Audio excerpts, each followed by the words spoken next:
Have you ever walked into a room and just knew that people were talking about you? Or you have people that don't know you but are incredibly jealous of you, so they just talk all this smack about you. You just and you haven't done nothing. You're just your own person and you're just doing your own thing. I know I had that issue. And that is the issue that brings us today to this case that we're going to be talking about. If you're from Virginia, you're going to know this witch, okay? And it's a really good story. She basically survives her witch trial, which is very rare. And so I found a lot of rarities in this in Virginia compared to the New England side of the colony, okay? But before I do all that, let me tell you who I am. My name is Brandy, and what I do is I bring dark history stories, strange stories, stuff that has to do with like witches, vampires. I mean, you name it, I'm down for it. So if that sounds awesome to you, please give me a little subscribe, and that would help my channel grow because I am new. So anyway, today we are talking about the Witch of Pungo. Yes, in Virginia. And she is just phenomenal, this woman. Like, yeah, let's get this party started. So we are talking about Grace Sherwood today, and she was born in Virginia when it was still a colony in 1660. Okay, she was called the Witch of Pungo, and she was very attractive. She was very funny. She was tall. A lot of people, like, everybody liked her. You know, she was a really cool, really awesome person. She was a midwife. She knew a lot about herbs and things like that. And as we get forward on in this story, you'll see how all that plays in. She was born to John and Susan White. And John, her dad, was a carpenter, and he was of Scottish descent. We're not sure if he was born in America or not, but her mom was English by birth. So she was Scottish English, basically. Now, in April in 1680, she marries a very, very respected farmer. He doesn't have a lot of land. He's not rich, but he's a good farmer, okay? And so she marries this guy, and his name is James Sherwood, and that's where we get Grace Sherwood from. So when Grace marries James Sherwood, she becomes Grace Sherwood, and they have 3 sons, yeah. John, James, and Richard, yes. So they were a happy family, and her dad actually gave her new husband 50 acres of his own land so that he could have more to farm and he could provide better for the family, right? And so Grace's dad gives him 50 acres, and she starts to plant herbs because she likes to heal animals and heal people. I mean, it's her knowledge, it's what she knows. So she starts planting an herb garden, and she would help heal the sick. Like I say, she was also a midwife. And as you know, most of the time, all these are like red check marks. But when we talk about witchcraft in Virginia, okay, there's really only been like 9 cases, and nobody died. Okay, Virginia was very much so not caring about witches being in the community. They kept their courts open for like thefts and robberies and murders and things like that. They didn't think that witchcraft was, unless you had solid evidence, if it was supernatural, the courts wouldn't even look at it. They were just like, no, and another thing is, the church wasn't even into it that much. They weren't in the court system either, and they weren't out there hanging witches and stuff, like they did a few years earlier to this in Salem, And so I thought that was kind of neat how they just like really don't care. But this is where the jealousy comes in, okay? So after Grace has her 3 sons and everything, she ends up losing her husband. Yeah, it's very sad. She loves her husband very much, and she never remarries. No, she decides, she's like, no, I'm not going to get married. But before her husband dies, her dad died. And her dad left her husband the rest of the land. So when her husband died, Grace got all of the land, which was like 145 acres. That's a lot of land. That's a big farm. I mean, just saying, especially for the time. So like I say, she grew her own herbs and things like that. But after 21 years of marriage in 1701, she inherits all of the land that her father gave to them, and she never remarries. Now, this becomes an issue, her never remarrying. Another issue is she likes to wear men's clothes. Like whenever because she worked on the farm. She wasn't like, somebody that just stayed in the house and didn't do anything. She was out there working in it all the time. So she wore trousers. Everybody's like, this is weird. Why aren't you wearing a dress? You're supposed to be wearing a dress when you garden, I guess. I mean, if she wants to wear trousers, let the woman wear trousers. But people did not like that. They thought that was weird that she was wearing trousers. So, of course, after her husband passes away, she, being her funny, beautiful, tall, and very vivacious self, she attracted a lot of men, even men that were married. They were just kind of enamored with her humor, And the wives, they started to get jealous. Yes, they did. See, here's where the jealousy comes in. They started to get jealous that she was getting attention from their husbands, basically. And so these women start coming up with things. Okay. Now, our girl Grace ends up going through like 12 trials. Not for witchcraft, though. This is for different things. And then she would sue them for slander or something like that back. Like, she was always at it with her neighbors. She had so many court cases. She never won any of them, so she always had to pay the court costs, so they were always broke. But she was always in and out of court for all of these women just defaming her name. For one, in 1697, she was accused of casting a spell on a bull, and evidently the bull died, and so she was taken to court for that, and it was thrown out because, the courts then knew that a spell is a supernatural thing, and you cannot prove that that actually happened to this bull, okay?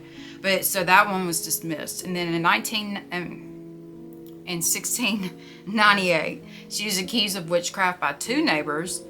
She supposedly bewitched their hogs and their cotton crops, okay?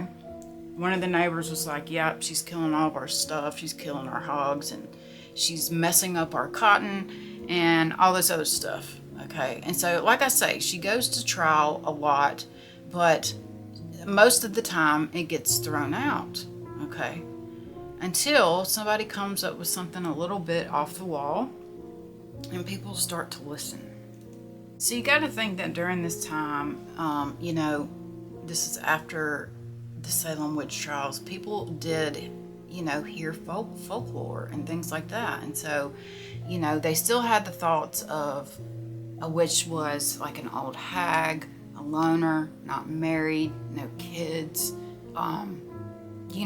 ugly, all these other types of things. But that didn't really apply with Grace, okay? Because she wasn't ugly. It's like a whole point in here that I'm pretty sure the reason why she gets out of this is because she was pretty, which is absolutely insane. I know that sounds insane, but trust me, we're going to get there. And also, this takes place like in the Norfolk, Virginia Beach area. So you got to think that area during the colonist times, before there were states, everybody was incredibly poor, malnourished, and hungry, and things like that. So that's where a lot of these witch trials, or the very small of them for Virginia, there was only 19 known witch trials, okay, in this colony at this time. And only one, and all of them ended in acquittal but one. In 1656, a man was convicted of witchcraft and sentenced to 10 stripes and was banished from the colony. I have no idea who that guy is or what he did to get 10 lashes like that and then tossed out. But, they took it kind of seriously. But the courts, they had to have actual proof. And the church wasn't stepping in. No, they weren't. Because it's Virginia. It's just different in there for some reason. And I thought that was kind of awesome that, it's not, having a bunch of church officials looking down on you, because she would have been done after the whole bull incident if that was the case. If she lived in New England, that would have been the case. She would have been hung when the bull thing happened. But she wasn't. And so every time somebody would blame her for something and take her to court, she would take them to court for slander and stuff like that when it wouldn't come out to the way she wanted to, unfortunately. So now they did have a law where they did this thing called ducking, okay? Now, and in this law, it said that if you duck somebody, first you bind them, and I know I've talked about dropping witches in water and taking them out and dropping them in water, but this was a little bit different. They're not like propelled by a stick or anything like that. They're literally hog-tied up, okay? And a flour sack is put over their head, and they are pushed into a body of water. And if they float, they're a witch, because that means the water is rejecting your body or whatnot. But if you sank, you weren't a witch. But in my personal opinion, if you sink, you fixing to drown, okay? So this is what ends up happening, because this is the law. This is really the only witchcraft law that they have, is this ducking thing to see if they were actually a witch, okay? Now, her neighbors knew about all this, so they kept coming up with new stuff. These females, man. They would keep coming up with new stuff all the time. The first accusation, like I said, was bewitching Richard Cap's bull and causing it to die. The court made no decision, and Grace sued for slander, okay? Now, the second time, she was accused by her neighbor John Ginsburg of enchanting his pigs in cotton, like I said earlier, and no court action was taken. She sued for defamation, and she lost. Now, we enter Elizabeth Barnes. All right. Now, Elizabeth has been jealous of Grace for a very, very long time. Jealous of her good looks, jealous of her humor, probably jealous at the fact that maybe her husband might even, have been nice to her once or twice, because they're neighbors. I mean, women getting jealous is bonkers to me, but here we are. And so she says that Grace caused her to have a miscarriage, okay? And how she went about it, the story she tells is so insane. Okay, she said that she saw Grace turn into a black cat and entered their home, jumped over her bed, and then started whipping her. Okay, this cat. What is the cats? We talked about a cat the other day. Poor cats. Anyway, so after he got finished whipping her, supposedly, he left through a keyhole. Must be an EB cat. That's all I gotta say. Allegations were unresolved by the court, and they basically said, cats can't go through keyholes. This is supernatural stuff. Bye-bye. And they put her out. But she wasn't done. She was not done, because there's another Elizabeth. She had a fight with her neighbor in 1705, Elizabeth Hill. Grace sued Hill and her husband for assault and battery. And that one she actually won. So they got into a fist fight over something. We don't know what it was, because a lot of the records have been lost, unfortunately.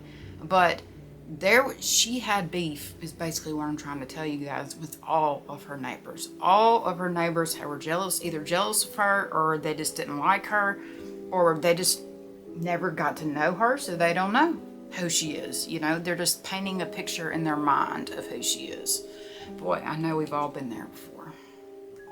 So January 3rd of 1706, she is accused of witchcraft once again by the Hills, okay?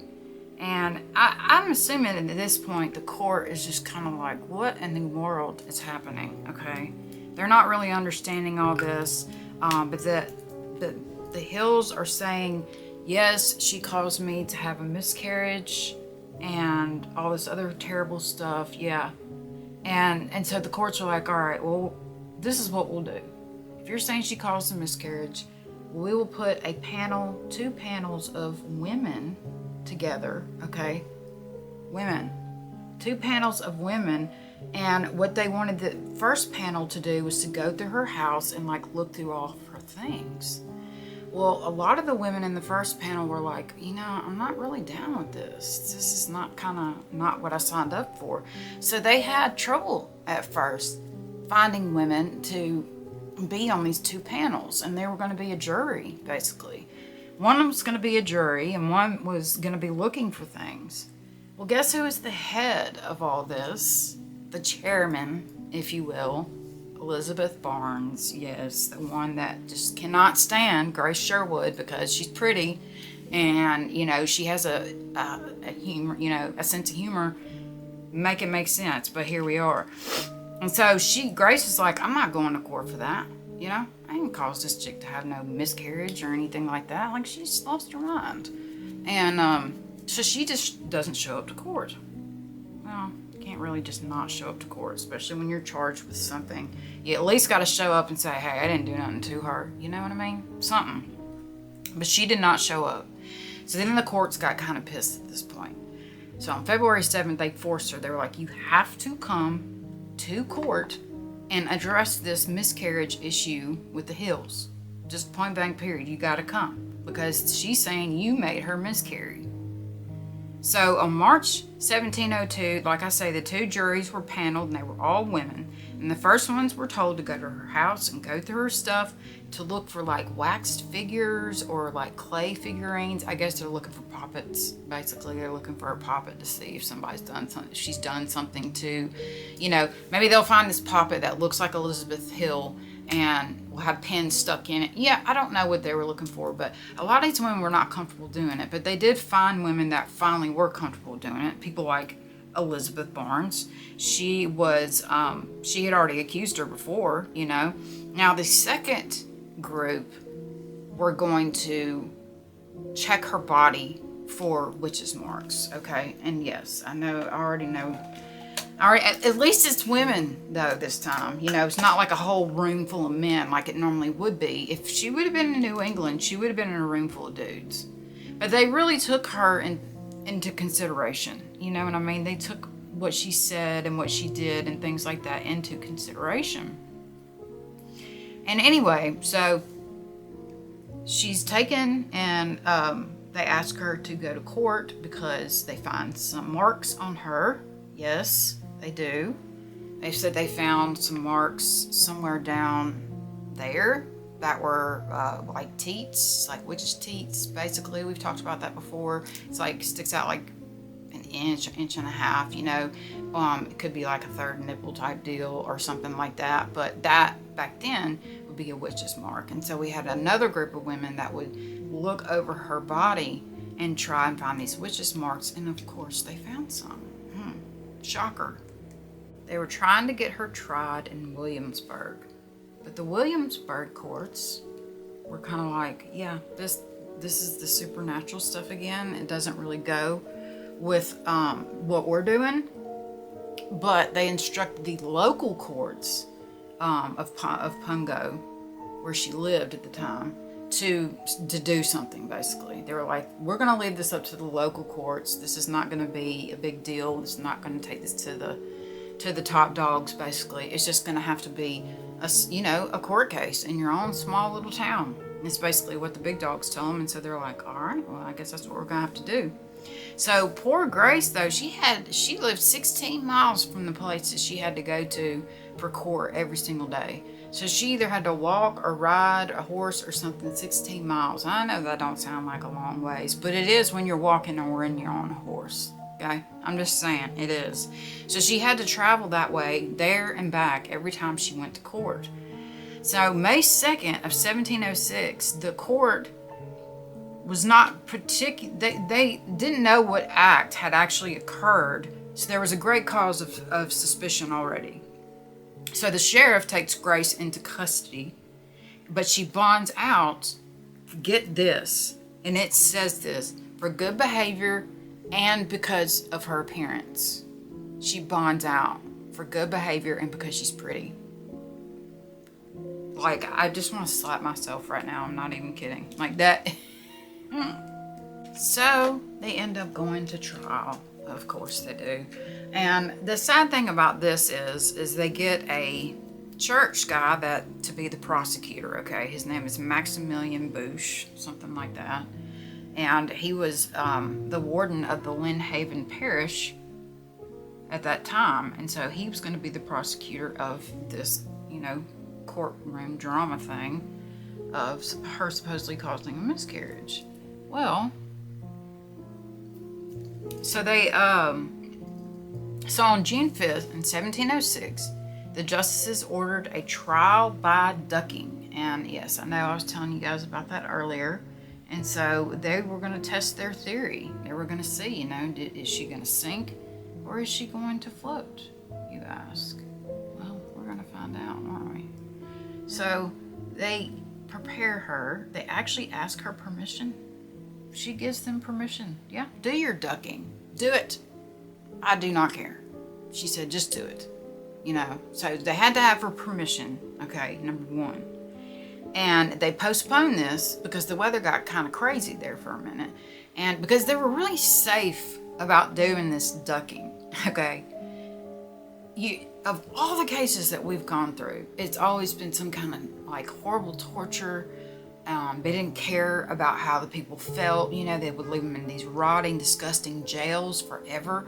You know, so this was so different that they were taking so many steps to protect her safety while doing the ducking. Okay, and they do all these things. Okay, so they wait for a while for the storms and stuff to pass through and for the water to kind of chill, you know.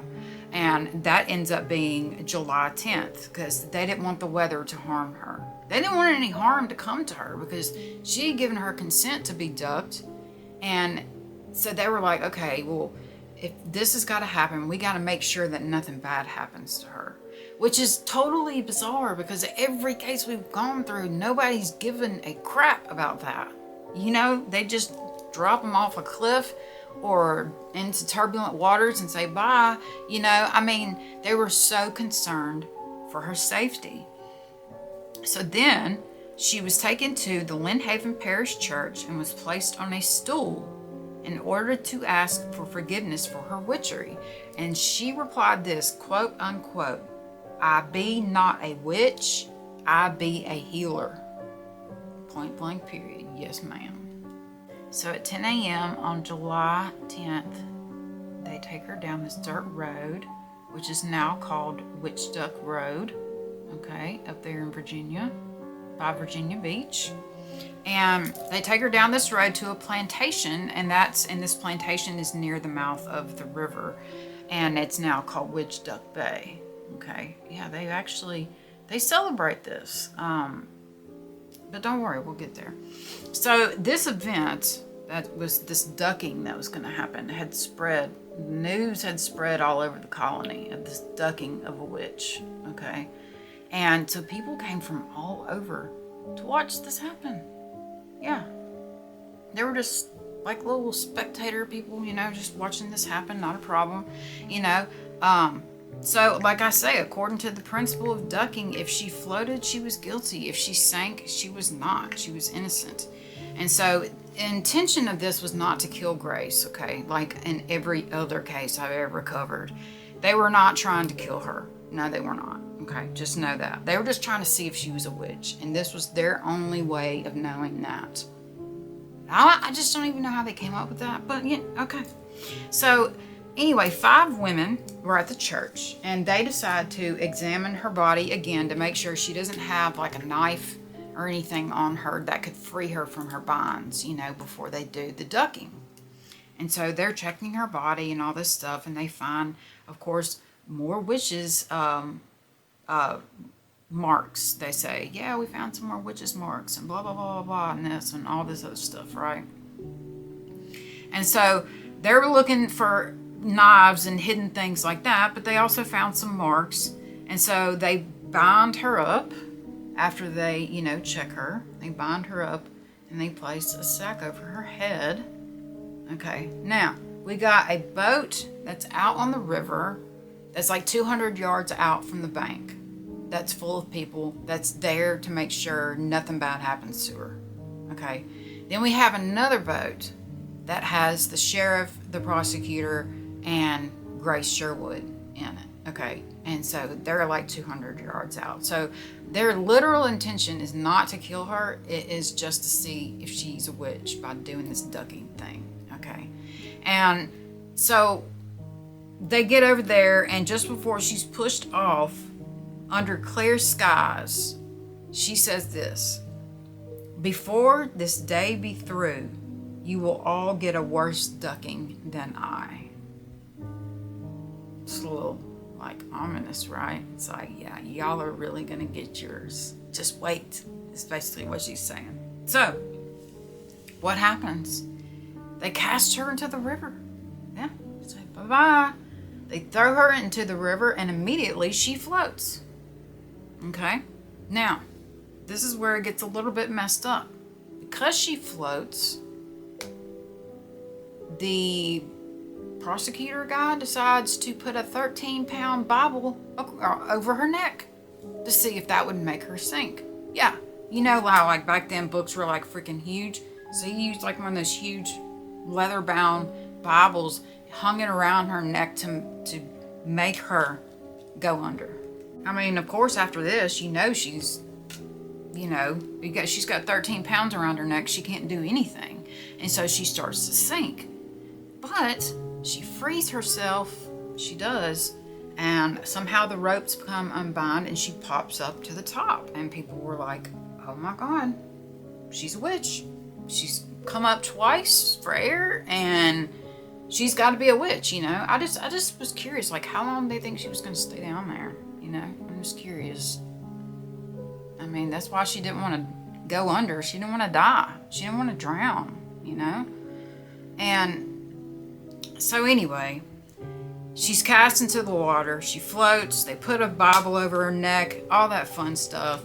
And then she finally gets out and she gets to the surface and she actually pulls herself to shore, and this is convincing everybody that point blank she's a witch. So as soon as Grace gets out of the water, guess what happens?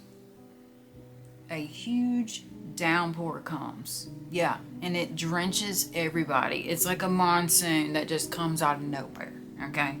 And so that's what she meant, basically. But, she had knowledge with herbs, and she probably knew weather. She probably knew there was a storm coming, Some people just know that, especially farmers. Farmers know these kinds of things. They know when it's going to storm, and, you can't...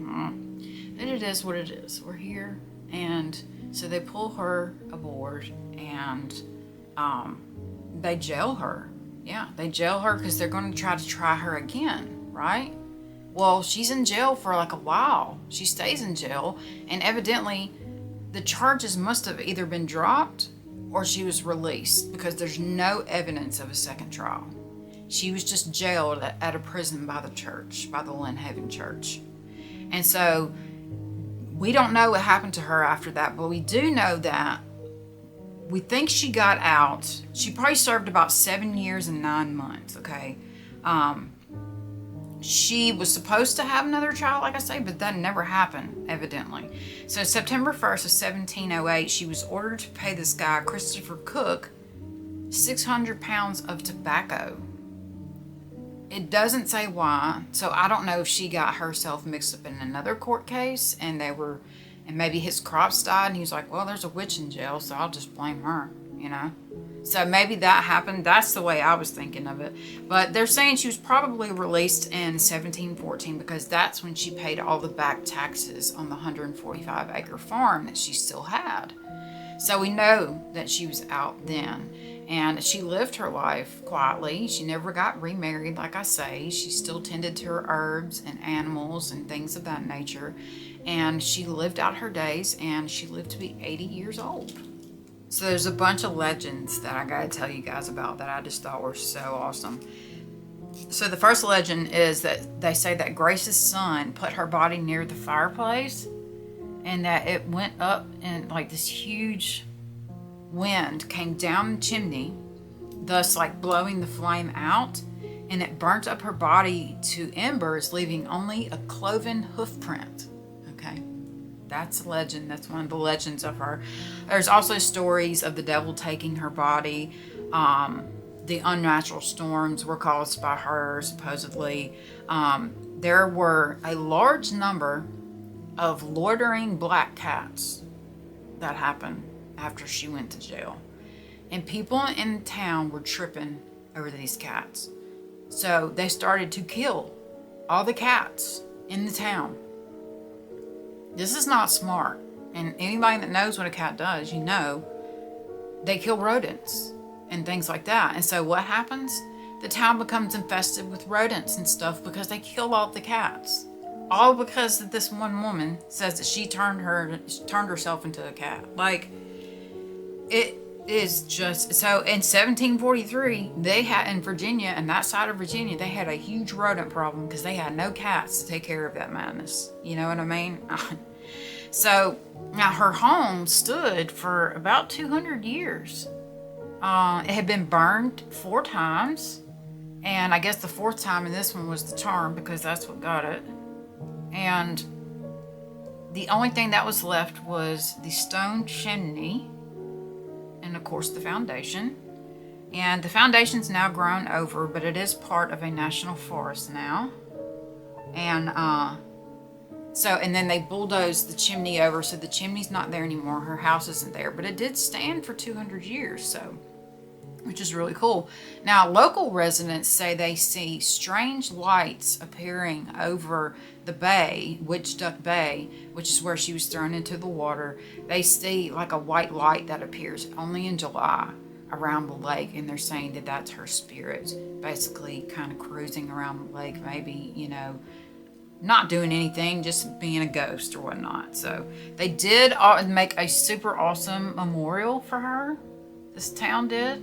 And it's absolutely beautiful. She has like a raccoon with her, and she's holding a basket of rosemary. And so it represents her as an animal lover and as somebody with a knowledge of herbs. You know, somebody that we would be proud of today. But evidently back then, what she did was not great.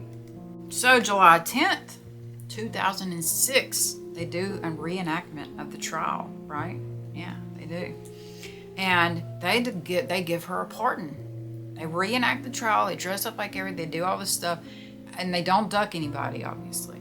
But they do have a thing there where they do go and do the ducking thing. Like, they'll go and jump into the water, and it's a certain day.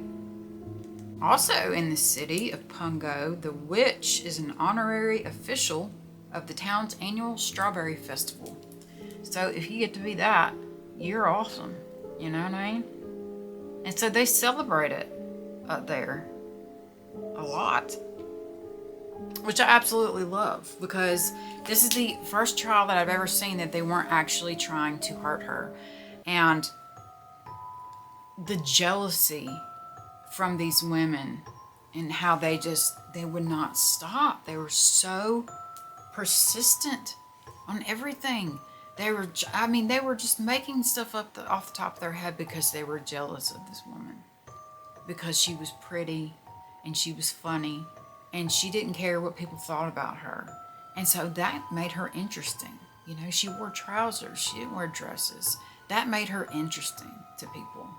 That made her, you know, other men she could get their attention that way, you know. But she wasn't trying to. She was just being herself.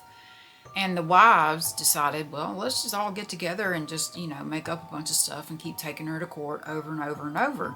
I mean, she had so many court things for being a witch, it was crazy.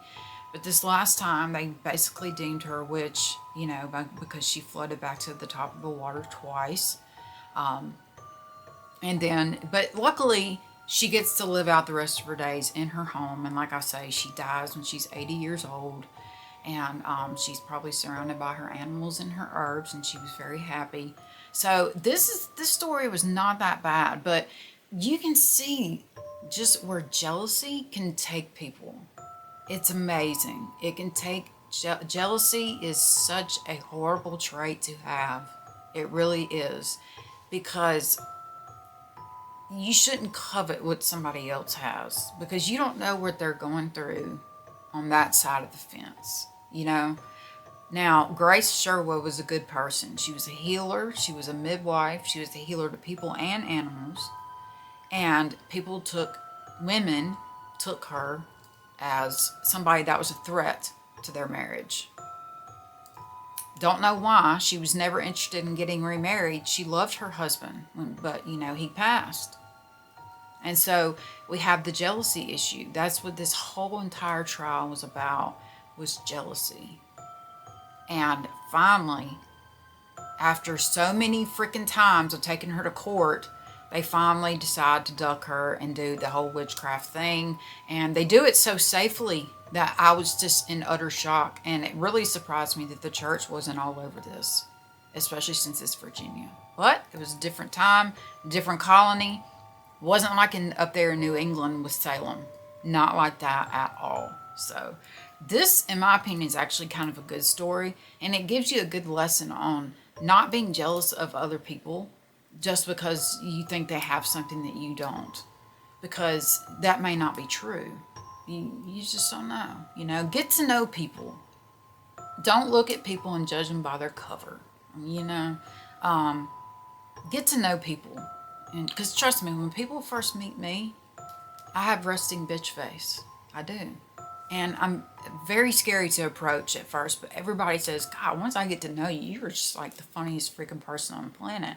And I'm like, I know I look raw and crazy, you know, but I'm really a good person. So anyway, you guys, thank you so much for watching this video today. I appreciate you guys for being here. And I got another one coming up. So be prepared. If you haven't subscribed, please do. I really appreciate it.